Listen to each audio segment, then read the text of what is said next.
80% of this room is here. Clearly 80% of this room. Guys, give it up for your friend and mine, Ian Dyck.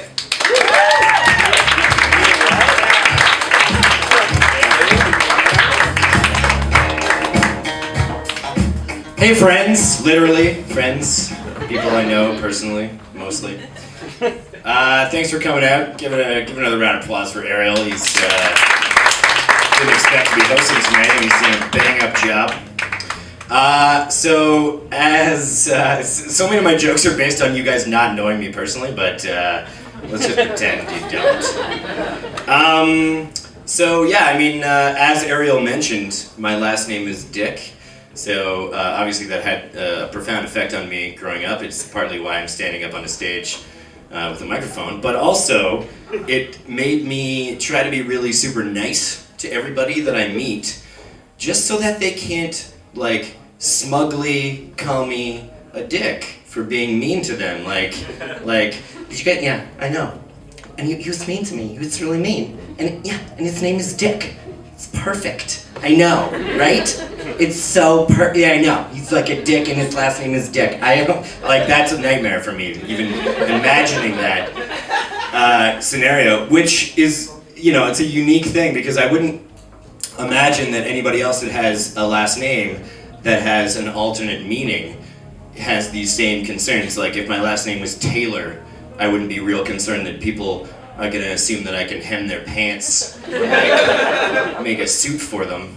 Or like, if my last name was like Cooper, I wouldn't assume that people are gonna, you know, want me to make them a barrel for them. It's like, no, his name is Cooper. No, I know. Yeah, but you need that barrel. You just made all that meat. What are you gonna do with all the meat? It's honey-based. It's gonna go bad. You don't get it in a barrel within 2 days. No, it's not rude to act. No, I'm not being a dick. No. Yeah. Except, well, my friend Steve Ebola Face, he's got those same problems. But that's like pretty recent. Before, like in the 90s, that was a cool last name. It was very exotic sounding. Ebola Face. And then, you know, with Ebola, he has to convince everyone that he doesn't have Ebola on his face, that's a challenge. So he gets me now. He understands my pain. So yeah, what else about me? Not a big fan of jogging. Hate jogging. Anybody else out there hate jogging? Right? I don't want to hear from you. If you like jogging, I don't want to hear it. If you hate jogging, yes. But I constantly trick myself into forgetting that fact by, because I realized I gotta get in shape, so I figured if I just buy all the gear. I'm like, that was the problem last time. I didn't get all the stuff. What was I jogging in like just normal running shoes in my sweats? No, you gotta go to the running room and they use their science and they tell you exactly the shoes for you, for your body type and your gait. And it's got the Nike Plus in it as well, so that you can, track yourself on a map. Because, like, what are you jogging for if you can't draw a dick on a map with how you run and then look at it later and feel like you accomplished something? And also a lot of, wicking stuff and, like, reflective gear is crucial. A huge part of my failure previously was probably because I was afraid to run at night, and without reflective gear, I'm probably going to get hit by a car. I can't be jogging without reflective gear. That was a huge part of my failure previously. So I go out and I jog and I get about 2 kilometers out, and I remember how much I fucking hate jogging and I look ridiculous and I have only drawn like a quarter of a dick and I just have to just walk home sadly. And you look at the map, it's just like half a ball sack and like a straight line home. It's like an upside down rounded shark fin. I can't feel good about that. That's pretty sad. But that's pretty, that's a common theme in my life, is just sort of, I think in a lot of our lives it's like your present self, you want to keep them happy, and then, fuck future self. Future, he's a chump. I'm gonna fuck him over real good just by enjoying myself in the present. I'll give you a great example. I have no examples for this. It's part of my act. I had lots of time earlier to write them, but I was watching Supernatural on Netflix, and seemed like the right move at the time. It's Winchesters. They are as badass as they are handsome. Am I right? Supernatural fans out there? It's a fucking great series. I tell ya, 10 seasons deep, it's still going strong. Yeah, so that's a little bit about me. Oh, I don't know if you guys are excited, but the Juno Awards, they're coming up pretty soon. Proud Canadians, anyone? Yeah, learned an interesting fact about the Juno Awards recently, and that is where they got their name, and it's from every time someone wins one, everyone in the audience looks at each other and says, "Hey, do you know who that is?" Recognize that person? Guys, I'm just kidding. I have no idea when the Juno Awards are happening. They might have already happened. They might be yet to happen, but you guys didn't correct me, so can't really be mad at me. Yeah, and I mean, that's kind of sad. Canada tries hard. We try to be America, but in so many ways we should not try to be America. I was in the States recently and I was watching some commercials. And they're just so depressing. The commercials are a 50-50 split between prescription or some type of new drug that's on the market to help you with like obesity or anxiety or depression about your anxiety or obesity about your depression or whatever.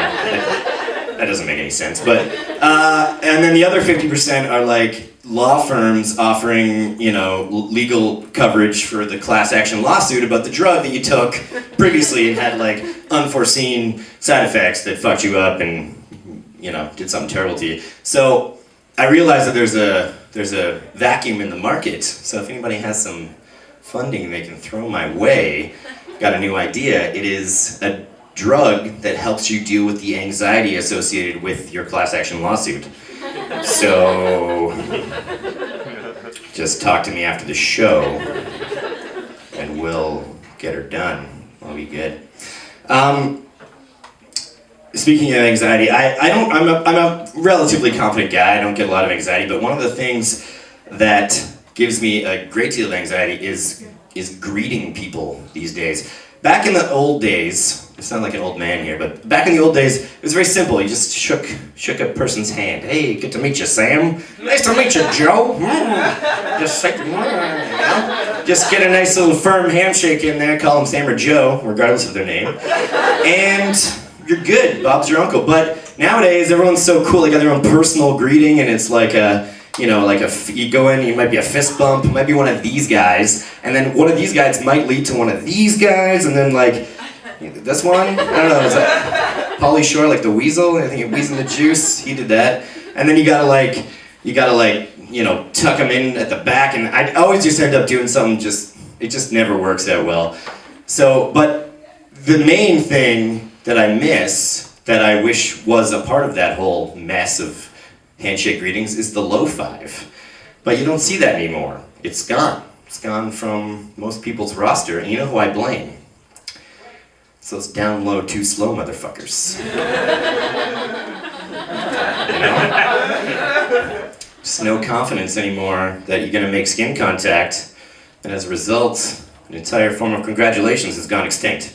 And that's a goddamn shame. Okay, so if you see me after the show, you slip me a low five, we'll be friends.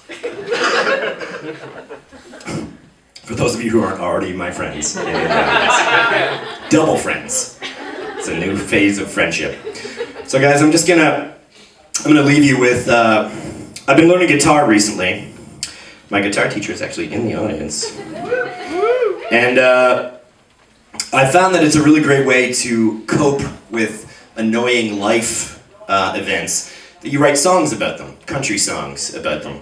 So recently I was, this is the song by the way, that's why I have this out. Recently I went for dinner and I ordered a chicken pot pie, and I was very excited. I hadn't had one in a while, and it came and it was just the inside of a chicken pot pie in a fucking bowl with a fork. Like, it was like a pub. Like, come on. You don't know how to do a chicken pot pie. That's a standard, dish. So I wrote a song about it after the fact. I'm not gonna obviously bring it up to the waitress. I'm too cowardly. But and it's called Chicken Pot Lie. So I'm just gonna do a spoken word version of it, but imagine it as a country song if you could. So it goes as such: Chicken Pot Lie by Ian Dyck. Now I'm just a regular chicken pot guy. When it's cold outside, I like a chicken pot pie. But now I'm sitting here asking chicken pot why you went ahead and served me up a chicken pot lie. Now maybe it's my fault for ordering too hastily, but to me, something called a pie should have some pastry. Now I'm not one to make a fuss, but this chicken pie didn't have no crust. I just wanted a meal to fill my hunger whole, but this here's just chicken pot pie filling in a bowl. Now I'm just a regular chicken pot guy. When it's cold outside, I like a chicken pot pie. But now I'm sitting here asking chicken pot why you went ahead and served me up a chicken pot lie. That's my... So, just get ready for that. It's got 2015, it'll be on the album. Ian Complains About Waitresses. Other hit singles is going to be Gross Beef Blandwich and Shamburger. That's also another big one on there. And then the last one is, I can't believe I had to ask for ketchup 3 times, and then when you brought it, it was like that homemade ketchup, which is just crushed up tomatoes with vinegar in it, which is clearly not ketchup, but you think is better than ketchup somehow. You're bragging about it or something. But really, I just want some fucking ketchup. So we might have to shorten that one a bit, but you get the idea where I'm going with that. So, check it out, 2015, my country album drops. Thanks, bring your host back up here, Ariel. Thanks everybody, I've been Dyck.